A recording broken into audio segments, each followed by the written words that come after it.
क्या सोनम वांगचुक के बदलते रुख के पीछे सरकार से कोई संभावित डील है? क्या अनशन तोड़ने के साथ आंदोलन की दिशा भी बदलने का प्रयास था? और सबसे बड़ा सवाल, क्या छात्रों को अब सोनम वांगचुक के हर फैसले पर नजर रखनी चाहिए? नमस्ते दोस्तों, जिंदगी में कई बार ऐसे लोग हमें मिलते हैं जो शक्ल से इतने भोले भाले, इतने सीधे साधे होते हैं कि उनको देख करके आप कह ही नहीं सकते कि ये अंदर से इतने चालाक या चतुर होंगे।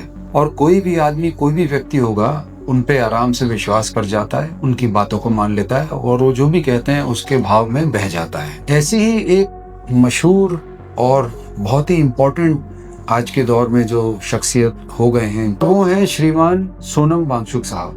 जिस तरीके से वो अपना रंग बदल रहे हैं हर दूसरे दिन, हर तीसरे दिन, वो अपने आप में समझने की जरूरत है, समझने की आवश्यकता है। स्पेशली उन लोगों के लिए जो उनको देख करके अपना आइडल मान चुके हैं उनको, और उनको ये सोच रहे हैं कि वो उनके साथ वाकई में खड़े हुए हैं। और मैं कहना चाह रहा हूँ ये बात डायरेक्टली सीजेपी और हमारे स्टूडेंट से कि भाई आंख बंद करके भरोसा मत करो किसी पर।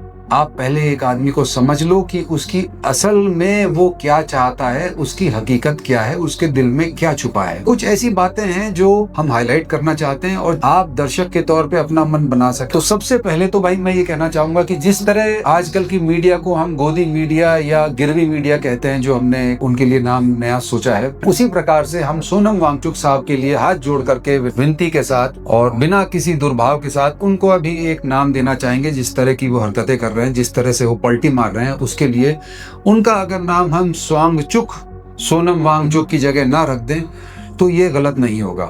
स्वांगचुक मतलब लोग समझ गए होंगे, स्वांग रचने से ना चूकने वाला एक व्यक्ति, वो सोनम वांगचुक ना होकर के अब स्वांगचुक बन चुके हैं। तो अभी हाल ही के दिनों में स्वांगचुक साहब ने एक इंटरव्यू दिया न्यूज लॉन्ड्री को। एक छोटा सा क्लिप उस इंटरव्यू को आया था और इस इंटरव्यू की शुरुआत होती है जब उनसे जो है होस्ट पूछता है और जानकारी लेता है इस पूरे प्रोटेस्ट के बारे में, और बात शुरू होती है उनके मेदांता हॉस्पिटल में एडमिशन के साथ। तो स्वांगचुक साहब का ये कहना है कि जब वो मेदांता हॉस्पिटल में एडमिट थे तब बीजेपी ये दो वरिष्ठ नेता, जो सबको मालूम है कि जेपी नड्डा साहब और जितेंद्र सिंह साहब, जो है उनसे मिलने आए और उनसे बातचीत की। स्वांगचुक साहब ने ये कहा कि ये दोनों नेता उनसे आधी रात को मिडनाइट, उन्होंने क्लियरली वर्ड मेंशन किया है, मिडनाइट में मिलने आए और अनअनाउंस्ड मिलने आए, यानी कि बिना बताए मिलने आए। हम इन सब चीजों का तर्क और हम क्या समझते हैं इन चीजों से वो लास्ट में एक बार इकट्ठा करके बात करेंगे, मगर पहले समझ लेते हैं उन्होंने तरतीबवार पॉइंट बाय पॉइंट क्या कहा है। वो कहते हैं कि चूंकि ये मिलने आ गए थे इसलिए मुझे उनसे मिलना पड़ा, परंतु मैं चाहता था, मेरी चाहत ये थी कि ऑपोजिशन लीडर्स भी उस समय आए और सीजेपी के जो लोग हैं और मेरे लद्दाख से आए हुए जो लोग हैं वो भी उस समय उनके साथ जो भी वो मीटिंग हो बीजेपी के लीडर्स के साथ या किसी के भी साथ, तो सबके साथ जो है एक ही छतरी के नीचे, एक ही छत के नीचे सबके साथ मीटिंग हो। परंतु चूंकि वो आधी रात का समय था और वो अनअनाउंस्ड या बिना बताए वहां पे पहुंचे, इसलिए मेरा ये करना उचित नहीं था। मैं असमर्थ था ये करने में कि मैं ऑपोजिशन लीडर्स को वहां पे एकत्रित करूं या सीजेपी के लीडर्स को भी वहां पर बुलाऊं। उन्होंने आगे कहा कि जब हमारी बातचीत बढ़ी और हम किसी समझौते पर आने वाले थे वहां पे वर्बली, जब भी उनकी बातचीत शुरू हुई, तो उन्होंने ये शर्त भी रखी कि भाई ये जो भी बातचीत हमारी हो रही है ये हम तब तक अनाउंस नहीं करेंगे या तब तक हम इस न्यूज़ को ब्रेक नहीं करेंगे मीडिया के सामने जब तक कि कल मुझसे बाकी ऑपोजिशन लीडर्स नहीं आ जाते, सीजेपी के मेंबर्स नहीं आ जाते, या फिर मेरे लद्दाख के मेरे लीडर्स या मेरे साथी नहीं आ जाते और उनको बुला करके उन सब के साथ मेरी एक फोटो नहीं हो जाती। उन्होंने जोर दे करके ये कहा कि उन्होंने बीजेपी के नेताओं से, इन दोनों नेताओं से कहा कि अभी ये बात बाहर नहीं निकलनी चाहिए और ये बात हमारे आपके बीच ही रहनी चाहिए। स्वांगचुक जी ये चाहते थे कि ये न्यूज़ बीजेपी किसी भी तरह ब्रेक ना करे, ये न्यूज़ हम ब्रेक करें। आप इस चीज़ को किसी को नहीं बताएंगे, मीडिया को लीक नहीं करेंगे। हम इस चीज़ को कल मीटिंग करने के बाद हम अपने आप अपने तरीके से इसको मीडिया के सामने ले आएंगे। ये हमारी बीजेपी के नेताओं के साथ बातचीत हुई। एक और इंटरेस्टिंग बात स्वांगचुक साहब ने कही, वो ये कही कि मैंने उनसे ये भी कहा कि आप इस मीटिंग की कोई फोटो ना लें और जो भी फोटो आए वो सिर्फ मेरे कैमरे से खींची जाए और फिर जो है हम उसको कल जिस तरह चाहें मीटिंग के बाद, अपनी इंटरनल मीटिंग के बाद हम इसको ऑटोमेटिकली मीडिया में रिलीज कर देंगे, सबको बता देंगे कि कैसे हुआ क्या होगा। तो जब स्वांगचुक साहब ने ये बात बीजेपी के नेताओं के सामने रखी तो ऑब्वियसली उन्होंने उनसे कहा कि भाई हमें भी कहीं जवाब देना है, हमारे भी कई माई बाप हैं, उनको हम क्या बोलेंगे कि यहाँ से गए थे बाबू खाली हाथ आ गए। वो शोले में वो गब्बर होता है ना, वो क्या कहता है अपने लड़कों से कि जो है अच्छा वहां तक गए और खाली हाथ वापस आ गए, अब तो सजा मिलेगी। तो वहां भी उनके गब्बर बैठे हुए थे, समझ ही गए होंगे आप, शोले वाले गब्बर जो शाह साहब हैं, तो वहां बैठे होंगे और उन्होंने कहा होगा कि बेटा खाली हाथ आए तो तुम्हारे हाथ काट डालेंगे। बहरहाल तो उन्होंने ये असमर्थता व्यक्त की कि भाई कुछ ना कुछ तो हमें एविडेंस ले जाना पड़ेगा कि हमारी मीटिंग हुई है, आपसे बातचीत हुई है और हम उनको संतुष्ट कर दें कि कुछ ऐसा हो चुका है, बातचीत हमारी हो चुकी है। सोनम वांगचुक साहब इस बात पे मान गए और उन्होंने कहा कि ठीक है, अगर मैं इस बात को अग्री हो जाता हूं तो इसका एक वहां पे हमें विटनेस चाहिए। वो विटनेस कौन होगा? जो कि इंडिपेंडेंट होगा और ना आपकी साइड का ना हमारी साइड का, जो ये सबूत देगा कि हाँ भाई इन दोनों की बात हुई थी। आज कोई भी मीडिया पे रिपोर्ट पब्लिश नहीं होनी चाहिए, कोई भी रिपोर्ट लीक नहीं होनी चाहिए। तो वहां पे बीजेपी के नेताओं के साथ बताया जाता है आए थे आईबी के इंटेलिजेंस ब्यूरो के एक सीनियर ऑफिसर, और वांगचुक साहब ने खुद ये कहा कि ये जिम्मेदारी हम इन आईबी के इंटेलिजेंस ब्यूरो के सीनियर ऑफिसर जो है इनको देते हैं। आपकी जिम्मेदारी है कि आप निश्चित करेंगे कि हम ना हमारी तरफ से और खास तौर से ना बीजेपी की तरफ से ये न्यूज बाहर जाए, और ये हम कल अपने लेवल पे अपनी मीटिंग के बाद हम इस चीज को डिस्क्लोज करेंगे। तो स्वांगचुक साहब आगे कहते हैं कि उनको आईबी के अफसर जो थे उनको हमने इस चीज का साक्षी बनाया और उसके बाद हमने उनके कोमल हाथों से, नड्डा साहब के और जितेंद्र सिंह साहब के कोमल हाथों से हमने जूस या सूप जो भी कुछ था वो ग्रहण किया और जो है हमने अपनी बातचीत वहां पे एंड की और वो चले गए। उनके जाने के 5 से 7 मिनट बाद वो आईबी के ऑफिसर बड़े हैरान परेशान दौड़ते हुए उनके पास आए, स्वांगचुक साहब के पास, और कहा अरे बड़ी भारी गलती हो गई, ये न्यूज तो पूरे मीडिया में चल रही है और बहुत मैं गुस्सा हूँ, बहुत आंदोलित हूँ, और ये कैसे हो गया, क्या हो गया, मुझे समझ नहीं आ रहा, और मैं इसकी इन्वेस्टिगेशन कराऊंगा, फलाना ढिमका ये वो, और मैं जो हूँ साइबर सेल में चेक कराऊंगा। और दुनिया भर के उन्होंने भी स्वांगचुक साहब के सामने अपने स्वांग रचे जो कि स्वांगचुक साहब नहीं समझ पाए। ये बात मीडिया में लीक हो गई।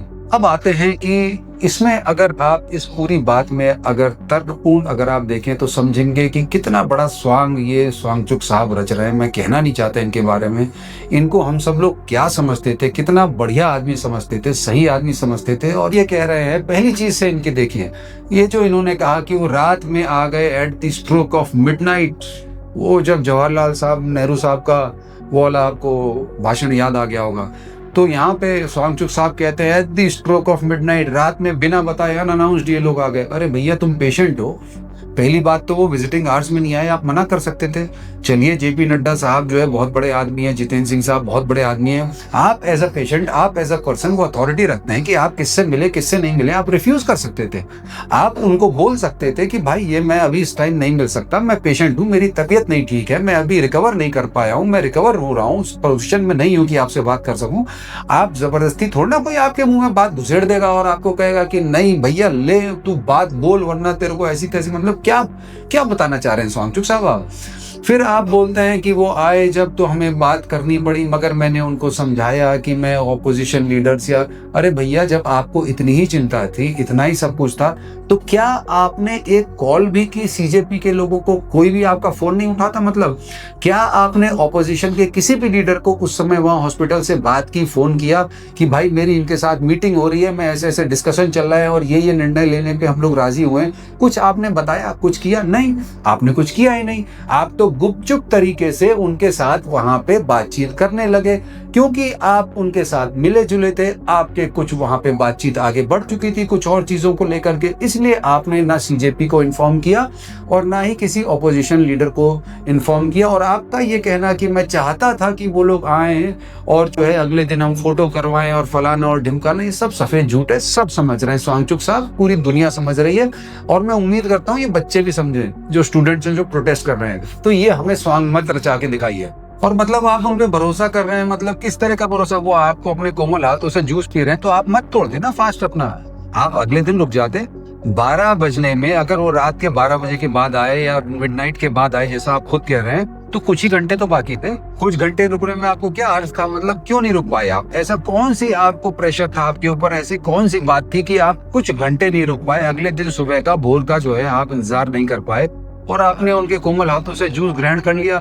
एक और इंटरेस्टिंग बात जो मैं बताना भूल गया, वो ये भी बताया कि जो है जो फोटोग्राफर आए थे उनके साथ, उन्होंने ऐसे एंगल से फोटो लिया हमारा कि जिसमें सिर्फ जेपी नड्डा और जितेंद्र सिंह साहब और मैं दिख रहे हैं। बाकी मेरे जो दोस्त थे वहां पे कुछ लोग मौजूद थे, इनके लद्दाख के थोड़े बहुत लोग मौजूद रहे होंगे, उनका फोटो आया ही नहीं और वो मीडिया पे बीजेपी वालों ने चला दिया।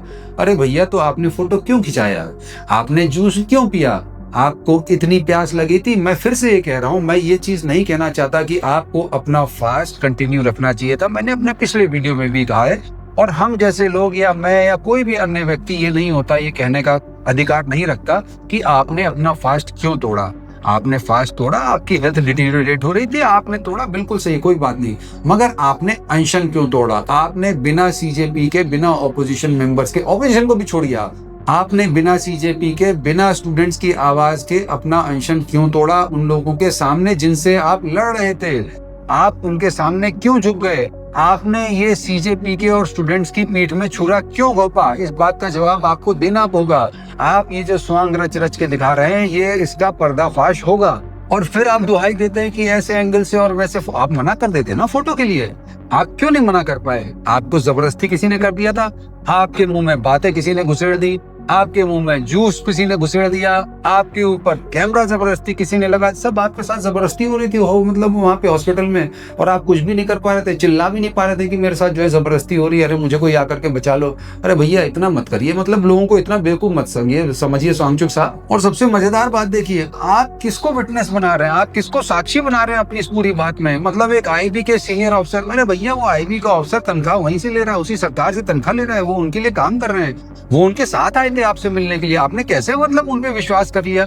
आप क्या बेवकूफ बना रहे हैं यार, क्या सॉरी मतलब बेवकूफ बना रहे हैं लोगों को, मुझे वर्ड मतलब आप क्यों ऐसे बोल रहे हैं भाई? लोगों को समझ नहीं आ रहा क्या? वो आईबी का ऑफिसर अगर उनके साथ आए हैं तो ऑब्वियसली वो उनकी साइड में बोलेंगे। अब आप बाद में बोल रहे हैं कि वो 5 मिनट बाद आए, जो साक्षी बने हुए थे, जो विटनेस थे, और हांफते गहराते हुए आए और बोले कि भैया हुए थे। अरे भैया, उनको तो जो है मीडिया में डालना ही था रे, उनको तो ये चीज लीक करनी थी। लीक क्या करनी थी? उन्होंने तो देनी थी। लीक करने की तो बात ही नहीं आई। लीक करने की तो तब होती जब कोई बात होती। आपने तो उनको सौंप दिया।